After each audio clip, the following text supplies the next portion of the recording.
देखिएगा, बंगाल का प्रथम गवर्नर कौन था? Robert Clive. रॉबर्ट क्लाइव का कार्यकाल बताइए। 1757 से 1760 और दूसरा कार्यकाल 1765 से 1767। तो बंगाल का प्रथम गवर्नर कौन हो गया? Robert Clive.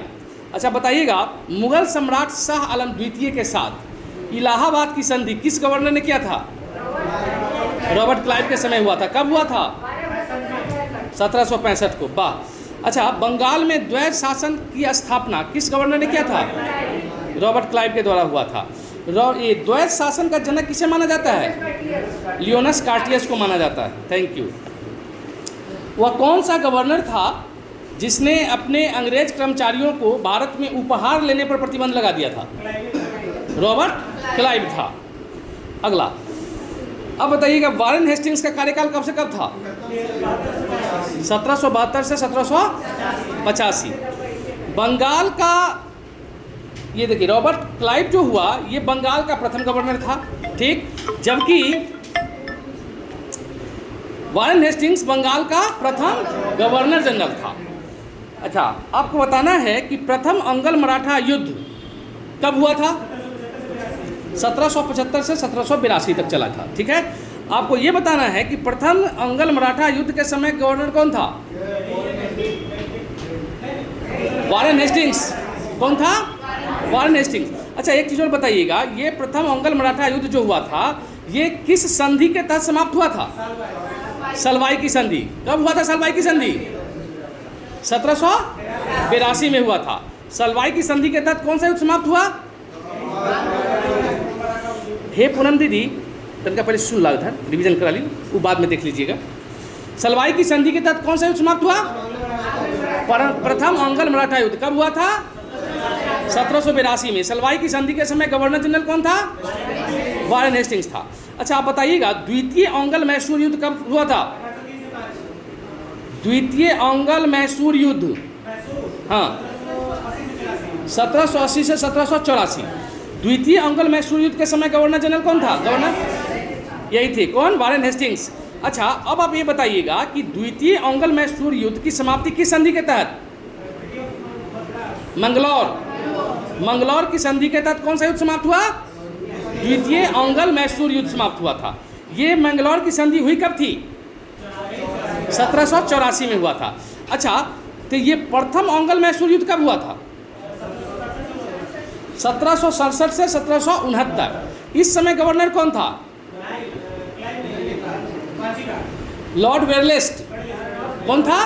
वेरलेस्ट था। अच्छा, वेरलेस्ट का कार्यकाल कब से कब तक था? 67 से 69। उतना ही दिन था जितना दिन इसका प्रथम अंगल मैसूर युद्ध चला था। नहीं, अब ये बताइएगा कि प्रथम अंगल मैसूर युद्ध जो था ये किस संधि के तहत समाप्त हुआ था? ये हुआ था मद्रास की संधि के तहत। कब हुआ था मद्रास की संधि? 1769 में, 69 में। वाह, बेजोर। अच्छा, अब बताइए, बंगाल में द्वैध शासन लागू किसने किया? Robert Clive. समाप्त किसने किया? वारेन हेस्टिंग्स ने समाप्त किया था। अब ये बताना है आपको कि गवर्नर जनरल के इतिहास में वह एकमात्र गवर्नर जनरल कौन था जिसके ऊपर ब्रिटेन में महाभियोग चला था? Warren Hastings. इसके ऊपर महाभियोग लाया था कौन व्यक्ति? वर्क नामक व्यक्ति ने इसके ऊपर महाभियोग लाया। अच्छा, ब्रिटिश संसद के द्वारा इसको क्या पनिष्ट किया गया? इसको निर्दोष साबित कर दिया गया। कहा कि उसने जो भी किया सब ठीक है, तो कोई दोषी नहीं है। अच्छा, अब बताइएगा कि भारत में पहला बोर्ड ऑफ रेवेन्यू की स्थापना किस गवर्नर जनरल के द्वारा की गई थी? बोर्ड ऑफ रेवेन्यू की स्थापना किस गवर्नर जनरल के द्वारा की गई थी? वारेन हेस्टिंग्स के ही समय हुआ था। कहाँ हुआ था? बंगाल में, और 1786 में। 1786 में बंगाल में हुआ था, जिसकी राजधानी बनाया गया था, राजधानी कहते हैं क्या, हेड ऑफिस मुर्शिदाबाद में। अच्छा, अब बताइएगा, कॉर्नवालिस का समय कब से कब? कॉर्नवालिस का समय 1786 से 1793, और दूसरा कार्यकाल था 1805, जो 1805 ही उसका अंतिम हो गया। गाजियाबाद नहीं, गाजीपुर। अच्छा अब बताइएगा, भारत में सिविल सेवा का जनक किसे माना जाता है? लॉर्ड कॉर्नवालिस को। न्यायिक क्षेत्र में शक्ति के पृथक्करण के सिद्धांत का जनक किसे माना जाता है? लॉर्ड कॉर्नवालिस को। 1793 में एक संहिता आया था जिसको कॉर्नवालिस कोड के नाम से जाना जाता है। कॉर्नवालिस कोड कब आया था? 1793 में आया था। हाँ, अस्थायी परमानेंट सेटलमेंट भी हुआ था।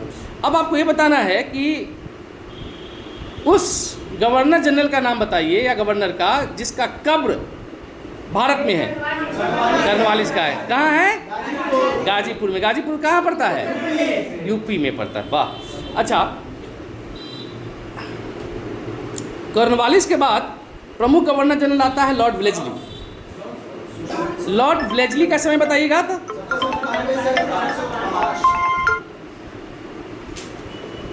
1798 से 1805।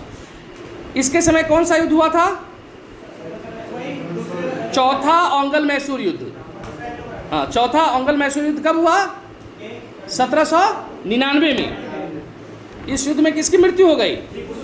टीपू सुल्तान। टीपू सुल्तान की मृत्यु के साथ ही ये युद्ध समाप्त हो गया था। वाह।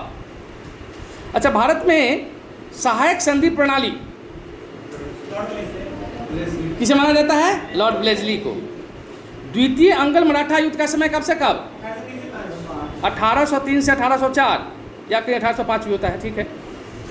अच्छा, लॉर्ड मिंटो प्रथम का समय 1807 से 1813। इसके समय की सबसे महत्वपूर्ण घटना बताइए। अमृतसर की संधि कब हुआ था? 1809 में। किसके साथ हुआ था? रणजीत सिंह के साथ हुआ था। वाह। और एक दूसरा महत्वपूर्ण कार्य, 1813 का चार्टर एक्ट आया था। नहीं, इस 1813 के चार्टर एक्ट के तहत कुछ महत्वपूर्ण बात बताइए। पहले ईस्ट इंडिया कंपनी के व्यापारिक एकाधिकार को खत्म किया गया। दो चीज छोड़ दिया गया था, चीनी का व्यापार और चाय पत्ती का व्यापार, और चीन के साथ व्यापारिक अधिकार को छोड़ दिया गया। अच्छा, इसी समय शिक्षा से संबंधित भी कुछ काम हुआ था। 1 लाख रुपया दिया गया भारतीय शिक्षा के विकास के लिए। ठीक, उसके बाद ईसाई मिशनरियों को भारत में ईसाई धर्म के प्रचार की छूट दे दी गई कि आइए अब भारत में ईसाई धर्म का प्रचार कीजिए। अच्छा, उसके बाद बताइएगा लॉर्ड हेस्टिंग्स का कार्यकाल 1813 से 1823। इसी के समय ओंगल नेपाल युद्ध हुआ था। नेपाल युद्ध का समय 14 से 16। अच्छा, ये जो नेपाल युद्ध हुआ था किस संधि के तहत समाप्त हुआ था? सुगौली की संधि। कब हुई थी सुगौली की संधि? 1816 में। वाह। अच्छा, इसी के समय तृतीय ओंगल मराठा युद्ध हुआ था। समय 1817 से 1818। अच्छा, ये तृतीय अंगल मराठा युद्ध जो था ये किस संधि के तहत समाप्त हुआ था? मंदसौर की संधि के तहत। मंदसौर की संधि कब हुई थी? 1818 में। स्वाभाविक है कि युद्ध 18 में समाप्त हुआ था, संधि के तहत न होगा। अच्छा, रैयतवाड़ी व्यवस्था कब लागू हुआ था? 1820 में। कौन था governor general? Governor general Lord Hastings. Mahalwari व्यवस्था 1822। Governor general. वाह। अच्छा, अब बताइएगा लॉर्ड हेमस्ट का समय 1823 से 1828। अच्छा, इसके समय एक बड़ा फेमस युद्ध हुआ था, प्रथम ओंगल बर्मा युद्ध। नहीं, ये प्रथम ओंगल बर्मा युद्ध का समय कब से कब है? 1824 से 1826। अच्छा, ये ओंगल बर्मा युद्ध की समाप्ति किस संधि के तहत हुई थी? यंदाबू की संधि। हाँ, यंदाबू की संधि, ठीक है। यंदाबू की संधि हुई थी कब? 1826 में हुई थी। वाह। अच्छा, इस समय लॉर्ड एमहर्स्ट के समय एक विद्रोह भी हुआ था, सिपाही विद्रोह ही था वह। कौन सा हुआ था? बैरकपुर का विद्रोह। बैरकपुर विद्रोह कब हुआ था? बैरकपुर विद्रोह 1824 में हुआ था। अच्छा, लॉर्ड एमहर्स्ट के बाद अगला गवर्नर जनरल कौन बना? Lord William Bentinck. William Bentinck का समय कब से कब? 28 से 35। बंगाल का अंतिम गवर्नर कौन था? अब भारत का प्रथम गवर्नर जनरल विलियम बेंटिक। अच्छा, इसके समय सती प्रथा से रिलेटेड कुछ काम हुआ था। 1829 में सती प्रथा को समाप्त किया गया था। इसके समय भी एक चार्टर एक्ट आया था, 1833 का चार्टर एक्ट। अच्छा, 1833 का चार्टर एक्ट के तहत ईस्ट इंडिया कंपनी के व्यापारिक अधिकार से भी संबंधित कुछ काम हुआ था। मतलब कि जो भारत में चाय का व्यापार और चीन के साथ जो व्यापारिक एक अधिकार था उसको क्या कर दिया गया, उसको भी अब समाप्त कर दिया गया। ठीक है, अब ईस्ट इंडिया कंपनी जब व्यापार अब नहीं करेगी तो क्या करेगी, तो 1833 के ही चार्टर एक्ट के तहत कहा गया कि ईस्ट इंडिया कंपनी अब ब्रिटिश पार्लियामेंट की ओर से भारत में शासन का काम करेगी। ठीक है, आगे बताइएगा। ओंगल प्राच्य शिक्षा विवाद, ठीक है, ये किस गवर्नर जनरल के समय हुआ था, विलियम बेंटिक के समय ही हुआ था। विलियम बेंटिक के समय इस विवाद का परिणाम यह निकला कि भारतीय प्रशासन की सरकारी भाषा के रूप में किसे स्वीकार किया गया था, किस भाषा को, अंग्रेजी को। मतलब विलियम बेंटिक ने कहा कि सरकारी काम जो भी होगा वह किस भाषा में होगा, इंग्लिश में होगा। यही काम अंग्रेजों के द्वारा बड़ी गलती हो गया। गांव में जनरली लोग क्या कहता है कि बुर्बक के 2 पैसा दे दी लेकिन ज्ञान न दी, नहीं तो उस ज्ञान का प्रयोग वो आप ही के ऊपर कर देगा। अंग्रेजों ने क्या किया कि चूंकि अब देखा ईस्ट इंडिया कंपनी की अब हम तो व्यापार कर नहीं रहे हैं, हमारा मुनाफा तो अब घट गया क्योंकि इंग्लैंड की अन्य सारी कंपनियां भारत में व्यापार करने के लिए आ गई। तो जब आमदनी घटे और खर्चा बरकरार रहे तो उस स्थिति में क्या करना चाहिए, तो खर्चा को मिनिमाइज करना चाहिए। तो इसने खर्चा को कम करने के लिए भारतीय लोगों को अंग्रेजी पढ़ाना शुरू कर दिया। देखा कि भारतीय को अंग्रेजी पढ़ा देते हैं, इसी में से कलर की बहाली कर लेंगे, कम से कम पैसा देंगे, ज़्यादा से ज़्यादा शोषण करेंगे। लेकिन इसको ये समझ में नहीं आया कि तुम अंग्रेजी पढ़ा के बना क्या रहे हो, क्लर्क। तो क्लर्क तो ऐसा जीव होता है जिसके टेबल पर से सारा फाइल गुजरता है। अब अंग्रेजों का सारा फाइल इन क्लर्कों के टेबल से गुजरने लगा। अब ये सारे भारतीय इस फाइल को पढ़ने लगे, अंग्रेजी भी जानते थे, और तब इन्होंने समझा कि जो अंग्रेजों के द्वारा जो खेल हो रहा है यही ड्रेन ऑफ वेल्थ है, कि भारत के धन को कैसे भारत से लेके इंग्लैंड पहुंचाया जा रहा है। इनके इस अंग्रेजी पढ़ाई का ही नतीजा हुआ कि भारतीयों को जल्दी से जल्दी इनके चरित्र के बारे में पता चल गया। ये शिक्षा का देन था जो इनका सबसे बड़ा गलती हुआ। ठीक है, अगला पॉइंट, ये लॉर्ड विलियम बेंटिक के बाद कौन सा गवर्नर जनरल बना, चार्ल्स मैडकॉफ। चार्ल्स मैडकॉफ को किस रूप में जानते हैं, प्रेस का मुक्तिदाता। क्या कहते हैं उनको, प्रेस का मुक्तिदाता कहा जाता है। अच्छा, अब बताइएगा, ये चार्ल्स मैडकॉफ के बाद कौन आता है, लॉर्ड ऑकलैंड। अच्छा, लॉर्ड ऑकलैंड का समय 1836 से 1842। ये ऑकलैंड के समय एक महत्वपूर्ण युद्ध होता है, अंगल अफगान युद्ध। ये इसका समय 1839 से 1842। अच्छा, शिक्षा के लिए अधोमुखी निस्यंदन सिद्धांत, ट्रिकल डाउन थ्योरी का क्रियान्वयन किसके समय हुआ था, लॉर्ड ऑकलैंड के समय ही हुआ था। उसके बाद कौन गवर्नर जनरल बना, एलन बरो। एलन बरो का समय 1842 से 1844। अच्छा, एलन बरो के समय भारत के किसी एक प्रांत को ब्रिटिश साम्राज्य में विलय किया गया था। किसको, सिंध को। सिंध का विलय कब हुआ था, हाँ 1843 में हुआ था। अच्छा, भारत में दास प्रथा का समाप्ति 1843 में ही हुआ था। किसके समय, एलन बरो के समय हुआ था। वाह। एलन बरो के बाद कौन आया, लॉर्ड हार्डिंग। हार्डिंग का समय 1844 से 1848 में, बोला ना, खरा ना खला। अच्छा, आपको बताना है कि लॉर्ड हार्डिंग के समय एक प्रमुख युद्ध भी हुआ था, अंगल सिख युद्ध। प्रथम अंगल सिख युद्ध हुआ था। प्रथम अंगल सिख युद्ध का समय 1845 से 1846। अच्छा, लॉर्ड हार्डिंग के समय एक प्रथा की समाप्ति भी की गई थी। एक कुप्रथा था, बहुत दिन से चली आ रही थी। कौन सी कुप्रथा थी वह, नर बलि प्रथा। नर बलि प्रथा की समाप्ति किसके समय हुई, लॉर्ड हार्डिंग के समय। अच्छा, अब बताइएगा, लॉर्ड हार्डिंग के बाद कौन सा आया, लॉर्ड डलहौजी। लॉर्ड डलहौजी का समय 1848 से 1856। अच्छा, लॉर्ड डलहौजी के समय दूसरा युद्ध कौन सा हुआ था? द्वितीय अंग्ल सिख युद्ध।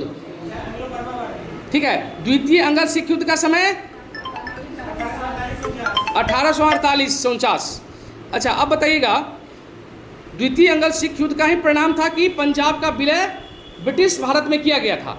ये ब्रिटिश भारत में कब हुआ था विलय? 1849 में हुआ था। ठीक है, व्यापकता के सिद्धांत की शुरुआत किसने किया था? लॉर्ड डलहौजी ने किया था। चार्ल्स वुड का शिक्षा नीति पर डिस्पैच किसके समय आया था? लॉर्ड डलहौजी के समय आया था। अच्छा, प्रथम विद्युत तार या टेलीग्राफ की शुरुआत किसके समय हुई? लॉर्ड डलहौजी के समय हुई थी। प्रथम बार डाक टिकट का प्रचलन किसके समय हुआ? लॉर्ड डलहौजी के समय हुआ था। वाह। अच्छा, आप बताइएगा, प्रथम रेलवे लाइन किसके समय चला? डलहौजी के समय। कब? 1853। कहाँ से कहाँ? बम्बई से थाने। वाह। अब बताइएगा, सार्वजनिक निर्माण विभाग तथा लोक सेवा विभाग की स्थापना किसके समय? PWD डलहौजी के समय। भारतीय नागरिक सेवा में नियुक्ति हेतु पहली बार प्रतियोगिता परीक्षा की शुरुआत लॉर्ड डलहौजी के समय कब हुआ? 1853। वाह। अब इसके बाद कौन आया? Lord Canning. लॉर्ड कैनिंग कब आया था? 1856 से 1862। लॉर्ड कैनिंग के समय एक महत्वपूर्ण घटना घटी। 1857 का सिपाही विद्रोह, या यूं कहें कि 1857 का प्रथम भारतीय स्वतंत्रता संग्राम। नहीं तो प्रथम स्वतंत्रता संग्राम के समय यह भारत का गवर्नर जनरल ही था, लेकिन जैसे ही 1858 में ये क्रांति समाप्त हुई, अंग्रेजों को लगा कि अब भारत में व्यवस्था को बदलना होगा और नहीं तो किसी भी दिन भारत हमारे हाथ से निकल जाएगा। तो इसने गवर्नर जनरल के स्थान पर एक नया पद बनाया, वायसराय का। वायसराय कौन था? वह महारानी का प्रतिनिधि होता था। व्यक्ति एक ही था, पद दो था। जब प्रशासनिक कार्य करता था तो गवर्नर जनरल कहलाता था, और जब महारानी का रिप्रेजेंटेटिव के रूप में काम करता था तो वो वायसराय कहलाता था। तो भारत का प्रथम वायसराय कौन हुआ? Lord Canning. और भारत का अंतिम गवर्नर जनरल लॉर्ड कैनिंग हो गया। अच्छा, इसी के समय भारतीय उच्च न्यायालय अधिनियम पारित हुआ। इसके तहत कहाँ कहाँ उच्च न्यायालय स्थापित किया गया था? कलकत्ता, बंबई और मद्रास में। कब? वाह। अब बताइएगा, भारतीय दंड संहिता ये कब लाया गया था? सिविल दंड प्रक्रिया संहिता लॉर्ड कैनिंग के ही समय आया। ठीक है, अब इसके बाद आते हैं लॉर्ड एल्गिन प्रथम। अब एल्गिन प्रथम से हम लोग कल